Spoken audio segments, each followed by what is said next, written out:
Ringo Starr was always the funny Beatle, the one who smiled and joked while John and Paul got all the credit. But at 84, he's dropping a bomb nobody expected.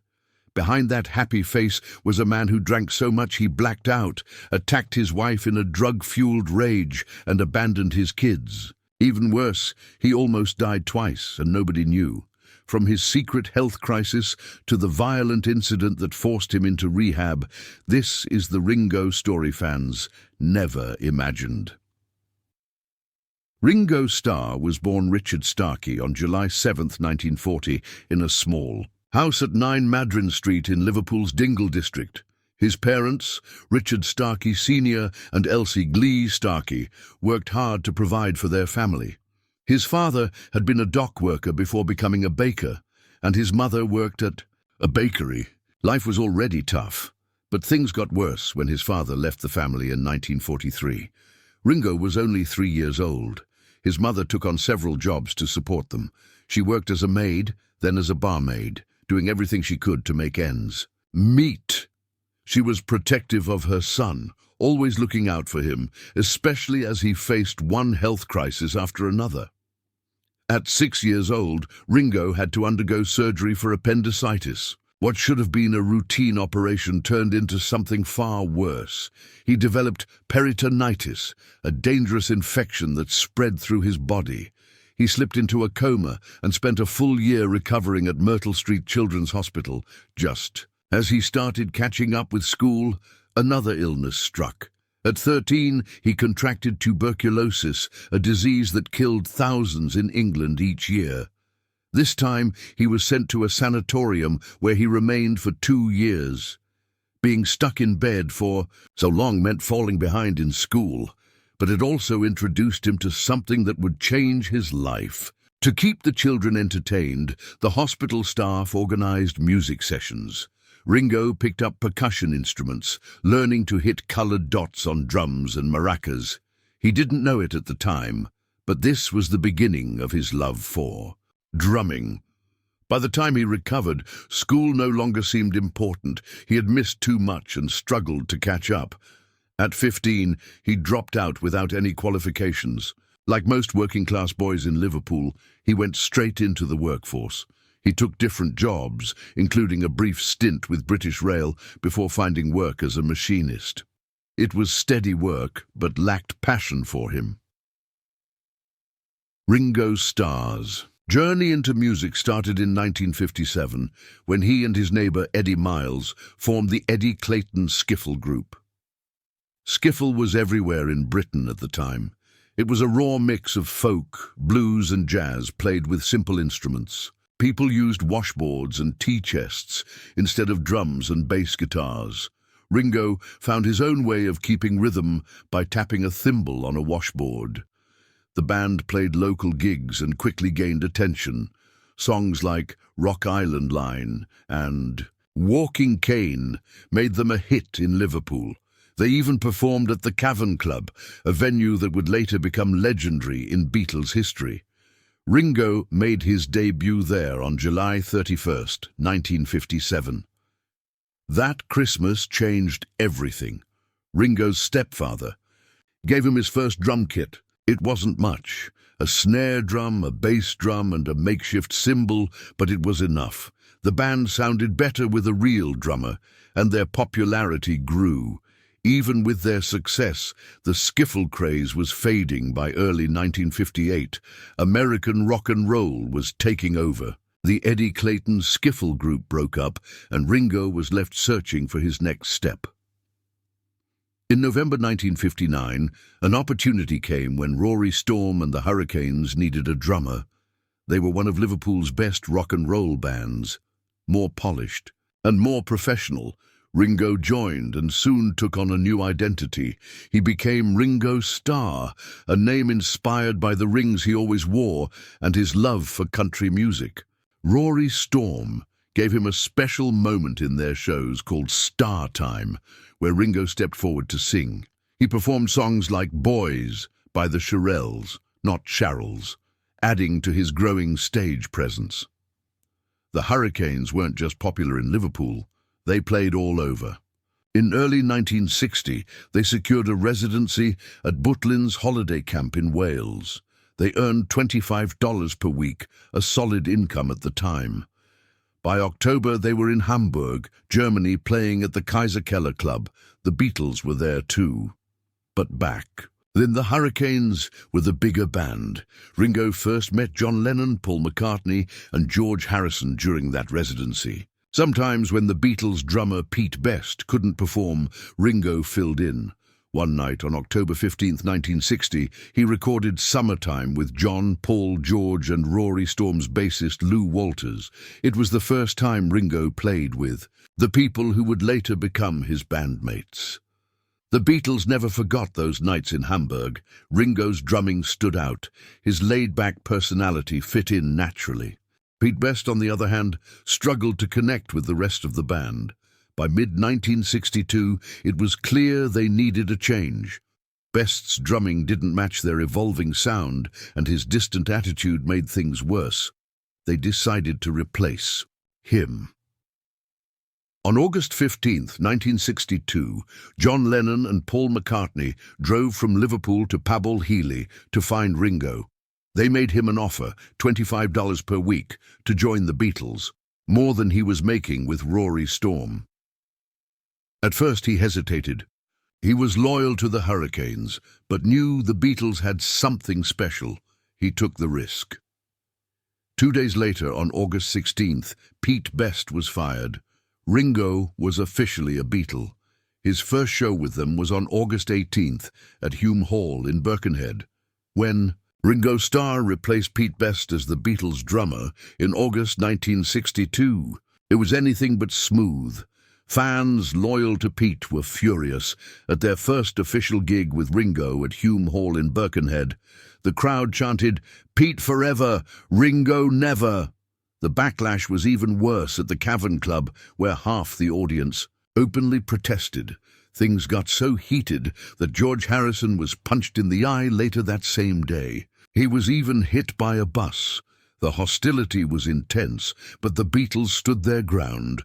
George and Paul had pushed for Ringo because of his superior drumming, and John was on board too. Ringo had already filled in for Pete before and had impressed the group with his skill and reliability. Over time, the protests faded. Fans began to notice what Ringo brought to the band. His drumming had a swing, a looseness that elevated their sound. I didn't like it.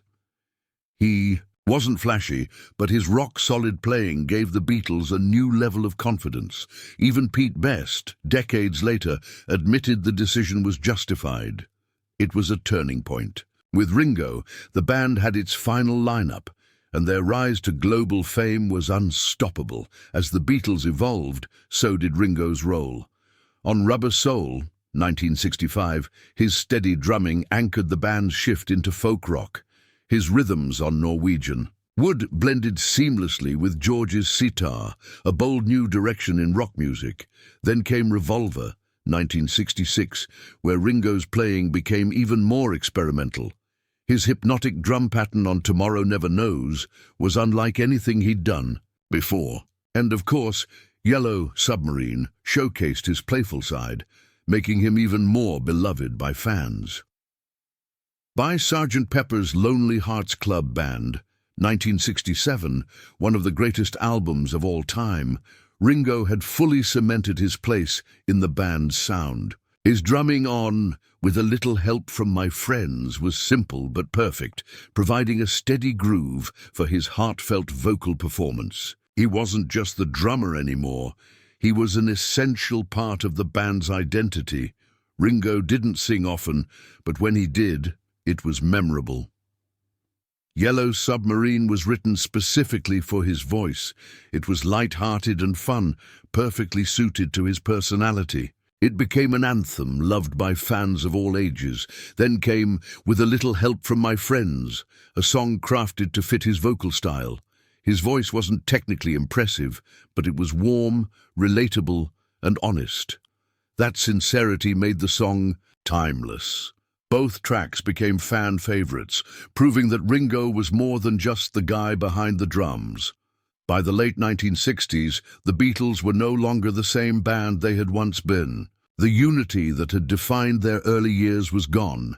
Creative differences, personal tensions, and outside influences were tearing them apart. Paul McCartney wanted to keep the band focused on structured pop melodies. John Lennon was moving toward experimental music, guided by Yoko Ono. George Harrison had grown into a strong songwriter with tracks like Here Comes the Sun and Something, but he often felt overlooked. Yoko Ono's presence in the studio made things worse. From 1968 on, she was always by Lennon's side, even during recording sessions. The band had never allowed outsiders in before, so this was a major change. Ono gave creative input, and Lennon took her ideas seriously. The others felt she was interfering. Paul McCartney, in particular, saw this as a problem. During Revolution 9, he accused Lennon of letting Ono push the band into avant-garde territory. Harrison also struggled with the shift. His friendship with Lennon wasn't the same anymore. Things boiled over during the White Album sessions in 1968.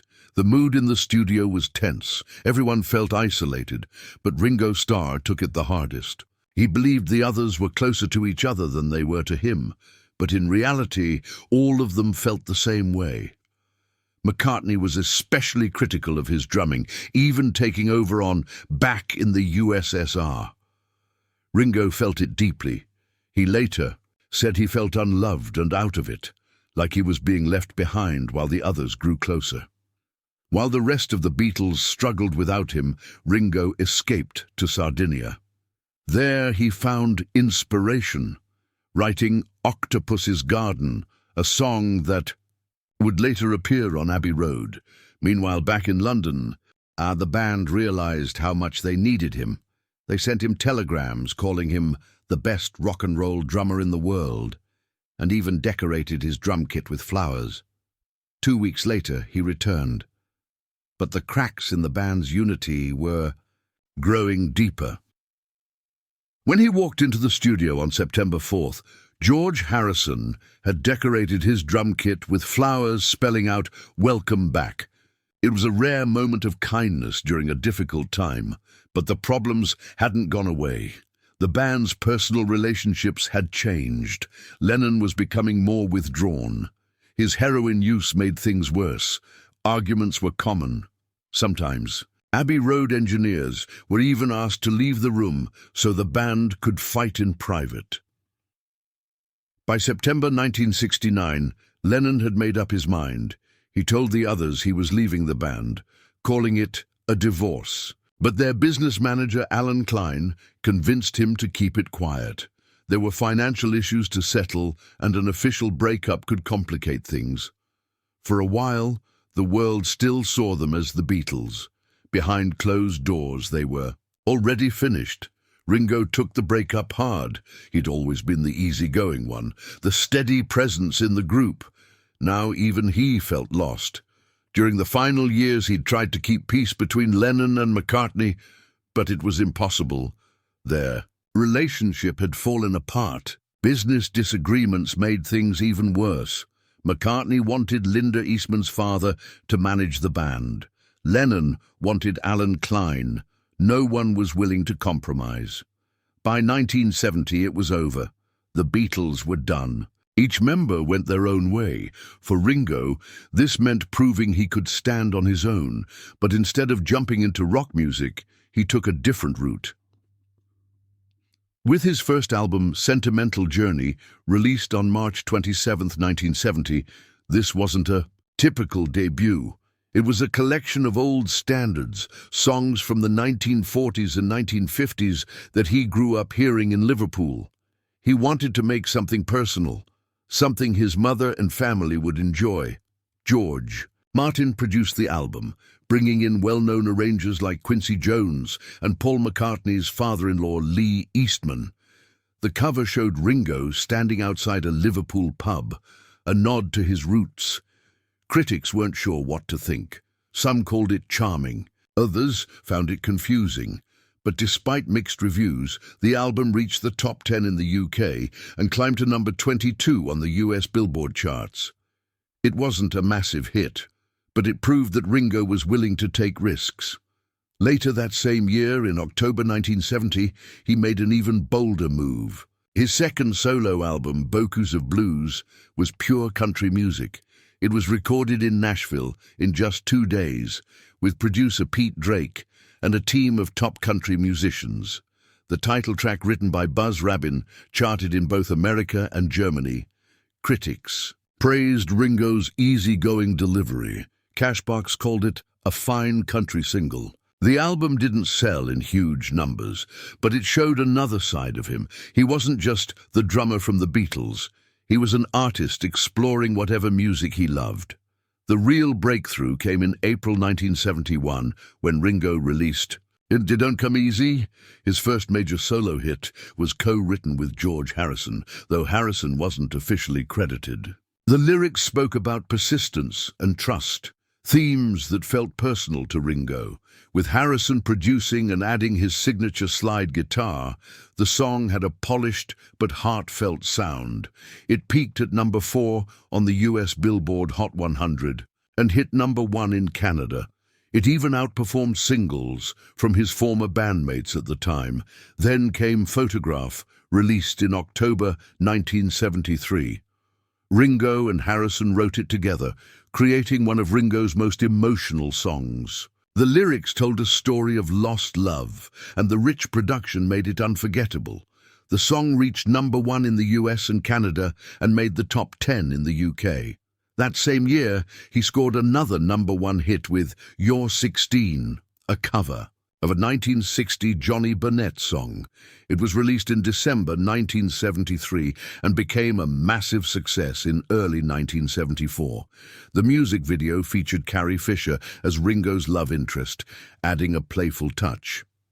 By now, it was clear Ringo Starr was a solo star. A big reason for this success was his 1973 album, Ringo. It was his most successful solo project and felt like a Beatles reunion. All 3 of his former bandmates contributed in some way. John Lennon wrote "I'm the Greatest" just for Ringo. George Harrison played guitar on several tracks. Paul McCartney co-wrote and performed on 6 O'Clock, though he wasn't in the studio at the same time as the others. The album was produced by Richard Perry and featured an impressive lineup of musicians, including Mark Bolan, Billy Preston, Harry Nilsson, and members of the band. It reached number 2 in the US and produced 2 huge hits, Photograph and You're 16. Critics praised Ringo's personality and the album's mix of rock, pop, and heartfelt ballads. It was one of the biggest successes any former Beatle had after the band broke up. Ringo wasn't just making music, he also stepped into acting. In 1970, he starred alongside Peter Sellers in The Magic Christian, a dark comedy about greed and corruption based on a novel by Terry Southern.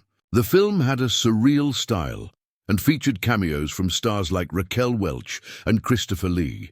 Ringo played Youngman Grand, the adopted son of a billionaire played by Sellers. The film got mixed reviews, but Ringo's performance was well received. Then in 1981, he took the lead role in Caveman, a slapstick prehistoric comedy. He played Atuk, a small but clever caveman who challenges the brutish leader of his tribe. The film had over-the-top humor, a made-up caveman language, and even stop-motion dinosaurs. Critics didn't love it, but it became a cult favorite over time. More importantly, it changed Ringo's life in a personal way. During filming, he met actress Barbara Bach. They fell in love and got married soon after. After the Beatles broke up in 1970, Ringo Starr's life took a dark turn. Success was still there, but so was something else: alcohol. Drinking became part of his routine, then part of his identity. He wasn't just having a few drinks. He was lost in a world of excess, spending most nights in clubs and barely remembering the performances he gave. Marijuana and cocaine were part of the mix too. He later admitted that he was living in a haze, unable to recall entire events, including a show he played with the Beach Boys in Washington. At home, things weren't any better. His marriage to Maureen Cox had lasted 10 years, but by 1975 it was over. The relationship had started as a fairy tale. Ringo and Maureen had married in 1965 when she was just 18. They had 3 children together, but his lifestyle pulled them apart. He was unfaithful, absent, and sinking deeper into addiction. Then came something even more unexpected. George Harrison, his close friend and former bandmate, fell in love with Maureen. It happened at a dinner party. In the middle of the evening, George confessed his feelings in front of everyone. It wasn't just an awkward moment, it was the start of an affair. Ringo was devastated, but didn't explode in anger. Instead, he simply said, "Better you than someone we don't know." The situation shattered more than just his marriage. Harrison's wife, Patty Boyd, was heartbroken too. She later responded by returning to her modeling career and having an affair of her own. Even after the divorce, Ringo's drinking only got worse. He had become part of the Hollywood Vampires, a notorious drinking club that included Alice Cooper, Keith Moon, and other rock stars who lived for excess. What had started as musicians, partying together, turned into something dangerous. Ringo later admitted that they had stopped being musicians who used drugs. They had become junkies dabbling in music. His career was still moving forward, but his addiction was taking over. Then, in 1980, everything changed again on the set of Caveman, where he played a clumsy, prehistoric man. He met Barbara Bach. She was a well-known actress, and at first, they were just co-stars. But by the end of filming, their connection had turned into something real. They fell for each other fast, and in April 1981, they got married. It seemed like a new beginning, but addiction still had its grip on both of them. Their drinking and drug use continued. Ringo would start his mornings with champagne and spend his days freebasing cocaine. Barbara struggled with substance abuse too. Their home became a place of chaos. Bach's daughter later admitted that she often hid in books because her mother and stepfather were too intoxicated to be present. It wasn't just self-destruction anymore. It was hurting the people around them. The turning point came in 1988. One night Ringo lost control, drunk and high. He destroyed parts of their home. It didn't stop there. He physically attacked Barbara in a fit of rage so violent that their staff feared she might not survive. That moment changed everything. They knew they couldn't go on like this. If they didn't stop, one of them might not make it. That year, they checked into Sierra Tucson Rehabilitation Clinic in Arizona. It was the first time Ringo had made a serious attempt to get clean. The 6-week program was brutal, but it worked. He later admitted that even after rehab, sobriety was a battle. There were nights when he had to fight the urge to drink sitting on his drum seat after shows, gripping the edges just to keep himself from giving in. But he stayed strong. In 1989, Ringo Starr made a bold move that changed his career forever. He formed the All-Star Band, a group unlike any other. The idea came from producer David Fishoff, who wanted to create a band where every musician on stage was a star in their own right. The first lineup was packed with legendary artists: Joe Walsh from the Eagles, Niels Lofgren from Crazy Horse, Dr. John, Billy Preston, Rick Danko, Levon Helm from the band, Ian Clarence Clemens from the E Street Band. Each musician brought their own hits to the set list, making every show a mix of classic rock, soul, and pop. What made the All-Star Band unique was its rotating lineup. Every tour featured different artists, keeping the concerts fresh and exciting. In later years, musicians like Todd Rundgren, Burton Cummings from the Guess Who, and Randy Bachman from Bachman-Turner Overdrive joined the band. The set list always included Ringo's Beatles classics and solo hits, but it also featured songs from each band member's catalogue. Audiences got to hear everything, from It Don't Come Easy to Life in the Fast Lane by Joe Walsh in the same show. This made every concert feel like a once-in-a-lifetime event. The All-Star Band didn't just bring Ringo back into the spotlight, it introduced a new way of performing, where legends from different bands shared the stage as equals. Fans loved it, and the tours quickly became a worldwide success. The band played to sold-out crowds in Japan, Europe, and the US. In 1998, Ringo became the first Beatle to perform in Russia. As the years went on, new musicians kept the tradition alive. Peter Frampton, Jack Bruce from Cream, Sheila E., Steve Lukather from Toto, and Colin Hay from Men at Work all joined at different times.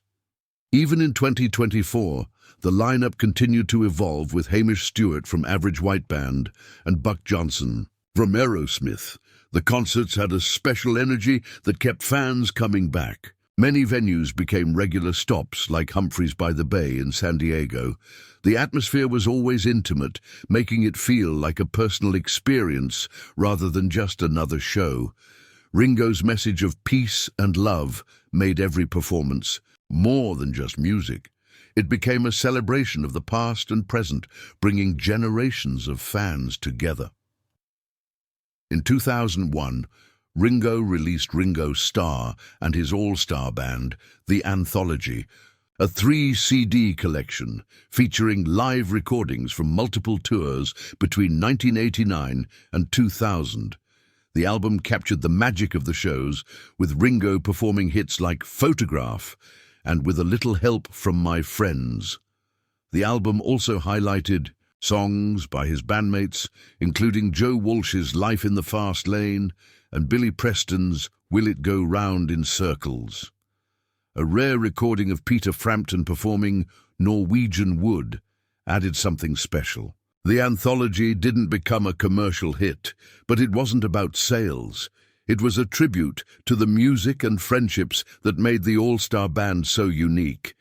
Even with his success as a live performer, Ringo's drumming had often been underrated during his Beatles years. While John Lennon and Paul McCartney were known for their songwriting, Ringo was creating drum parts that shaped the sound of rock music. He focused on feel rather than complexity, giving each song exactly what it needed. His drumming on Rain introduced the world to backward tape loops. His work on A Day in the Life showed how subtle fills could change the entire mood of a song. His groove on Come Together became one of the most recognizable drum beats in history. As time passed, his influence became clearer. Phil Collins called him one of the greatest drummers of all time. Dave Grohl admired how his simple beats could be so memorable. In 2015, Ringo was inducted into the Rock and Roll Hall of Fame as a solo artist, a rare honor for a drummer. Ringo Starr has always been known as the easygoing Beatle, but his life has been filled with controversies and struggles that many people don't talk about.